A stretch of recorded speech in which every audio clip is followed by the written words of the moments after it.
नमस्कार, insider live देख रहे हैं आप। मैं हूं निखिल। देखिए, एक तरफ जहां बिहार में अपराध बढ़ रहा है।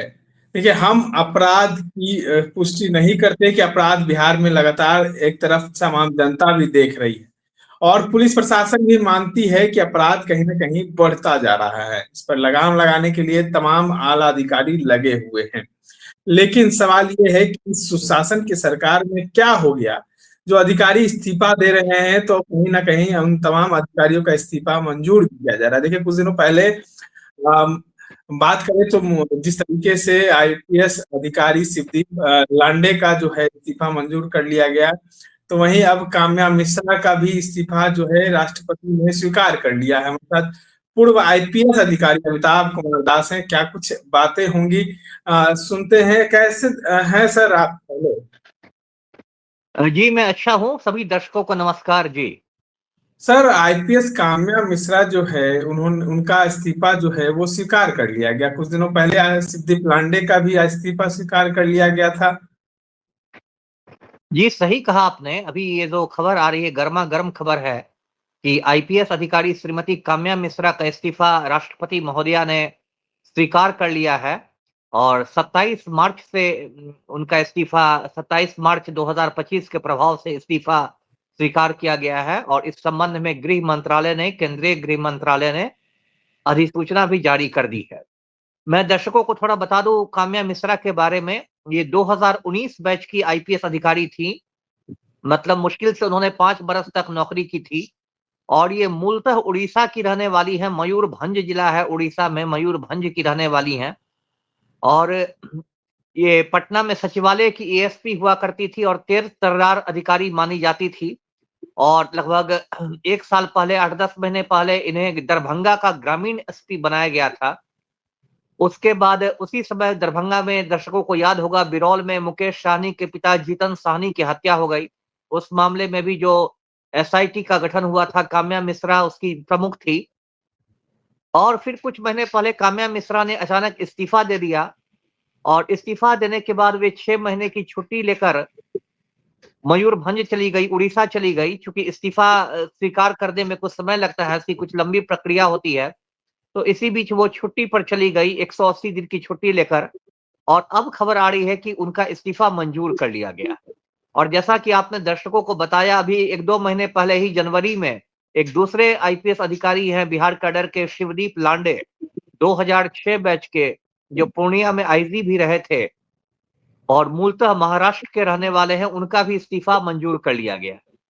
देखिए निखिल, मैं दर्शकों को बताना चाहता हूं कि ये जो इस्तीफा दिए जा रहे हैं बिहार में आईपीएस अधिकारी जो दे रहे हैं, इसके लिए हमारे मुख्यमंत्री पलटू राम पूरी तरह जिम्मेदार हैं।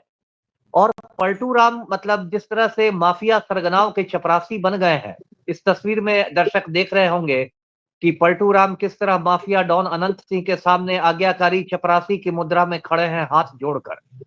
तो जिस तरह मुख्यमंत्री माफिया सरगनाओं के चपरासी बन गए हैं, उसके बाद बिहार में जो ईमानदार आईपीएस अधिकारी है, उनका दम एक तरह से घुटने लगा है।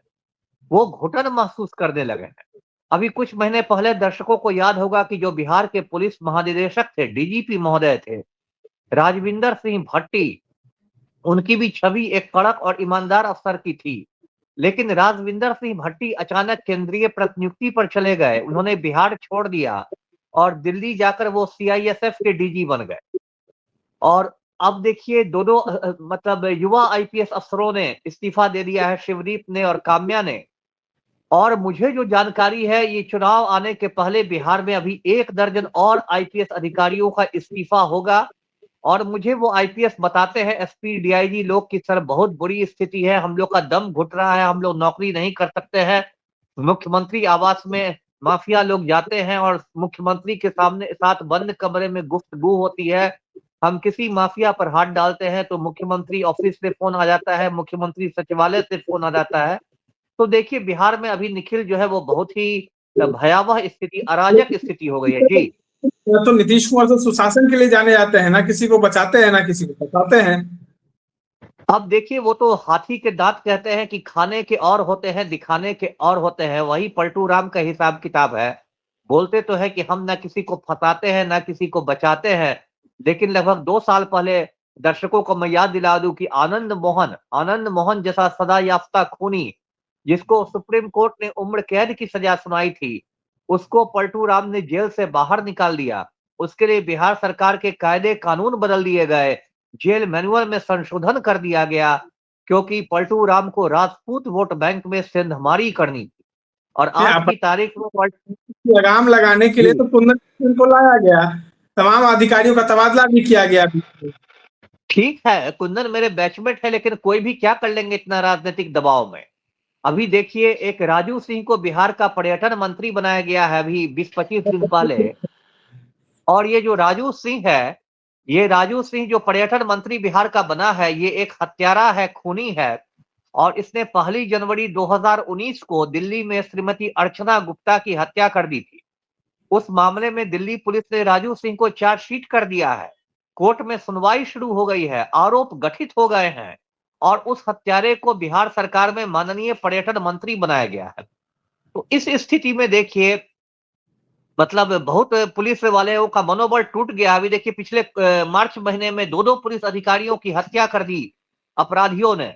12 मार्च को अररिया जिले के पुलिस अधिकारी थे, राजीव रंजन मल्ल नाम था, उनकी हत्या कर दी गई। वो वहां फुलकाहा थाना के थे, उनकी हत्या कर दी अपराधियों ने।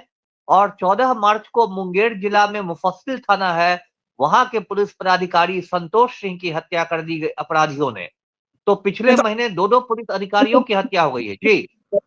पुलिस प्रशासन मानते हैं कि दबाव में काम कर रहा है, लेकिन अत्याचार प्रशासन की तरफ लोग कर रहे हैं। आप भी कुछ दिनों पहले की घटना सुने होंगे, किस तरीके से होली में पुलिस प्रशासन ने लोगों पे अत्याचार किया। एक तरफ दबाव भी बात कर रहे हैं, तो दूसरे ओर पुलिस का अत्याचार भी देखने को तो मिल रहा है। नहीं, सही कहा आपने, दबाव मतलब कि ये पुलिस की ये हालत हो गई है कि बड़े बड़े माफिया पर पुलिस को हाथ डालने की औकात नहीं है। लेकिन जिसको गरीब समझती है पुलिस, कमजोर समझती है, उस पर पुलिस की लाठियां खूब चलती है। अभी बीपीएससी आंदोलन के दौरान देखा होगा दर्शकों ने, सिर्फ दिसंबर महीने में बीपीएससी अभ्यर्थियों पर 3-3 बार पुलिस का लाठीचार्ज हुआ।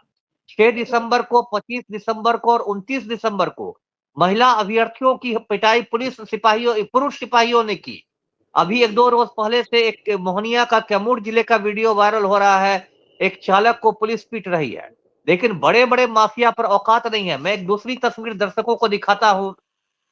ये तस्वीर सुनील पांडे की है, भाजपा का नेता है। इसका बेटा भाजपा का विधायक है तरारी से, विशाल प्रशांत। तस्वीर में दर्शक साफ देख रहे हैं कि सुनील पांडे के हाथ में AK-47 राइफल है, जो एक प्रतिबंधित हथियार है। कोई व्यक्ति ये हथियार नहीं रख सकता है। तो कायदे से सुनील पांडे के घर पर पुलिस का रेड होना चाहिए और AK-47 को जब्त करना चाहिए। लेकिन बिहार के IAS और IPS अधिकारी मर्दाना कमजोरी के शिकार हो गए हैं, उनकी औकात नहीं है सुनील पांडे के ठिकानों पर रेड करने की। तो बिहार में माहौल बहुत ही अराजक हो गया है, अराजकता का माहौल है जी। चलिए देखिए, तमाम बातों को हमारे साथ IPS अधिकारी साझा कर रहे थे। देखिए, बिहार में अराजकता का स्थिति जो है वो पैदा हो चुकी है। इसी कारण कहीं ना कहीं तमाम IAS IPS दे रहे हैं या केंद्रीय प्रतिनियुक्ति पर जा रहे हैं। इस तरह के तमाम अपडेट्स के लिए बने रहे इनसाइडर लाइव के साथ। धन्यवाद।